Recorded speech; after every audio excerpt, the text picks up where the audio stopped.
Some years have passed since my own all-party parliamentary group published Lessons for London, the Future of the UK Taxi Trade, which made a whole number of recommendations to government, setting out the compelling case for change. And that led the Department for Transport to commission its own task and finish group to look independently at the issues. And I want to commend to the House the excellent report, Taxi and Private Hire Vehicle Licensing, Steps Towards a Safer and More Robust System, which was produced by Professor Mohammed Abdul Haq, who I'm delighted joins us watching our proceedings in the House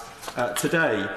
He said in his foreword to the report, and I quote, "It is clear that the status quo, whereby taxi and PHV licensing is inconsistent, ineffective and incompatible with the protection of vulnerable people, must not be allowed to continue. Alongside other incidents of criminality, the events in Rotherham, Rochdale, Oxford and elsewhere have brought the fundamental flaws in the licensing regime into the sharpest possible focus. These oblige uncompromising determination to make taxis and PHVs safe for all." And indeed,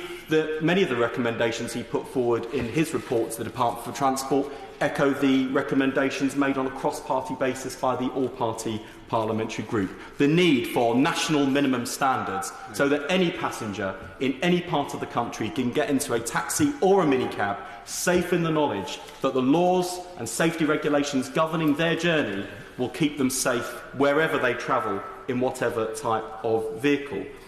It was acknowledged that we have a ridiculous patchwork quilt of varying standards and regulations across the country that national minimum standards would help to enforce. And it's also been recognised that in some places, often for very tragic reasons, some licensing authorities will want to go further, as Rotherham Council did following the absolutely appalling role that the local minicab industry played in the terrible sexual abuse and exploitation of young women in that town. And it was acknowledged both from the work we did on the all-party parliamentary group, but also in the working group, that too many drivers and operators are flouting those rules, taking advantage of loopholes in the law and the patchwork quilt of safety regulations that exist to get their vehicle licensed in an authority with much less stringent safety regulations in order to undercut the more robust regulations that have been put in place in towns and cities. I will certainly give way to my honourable friend.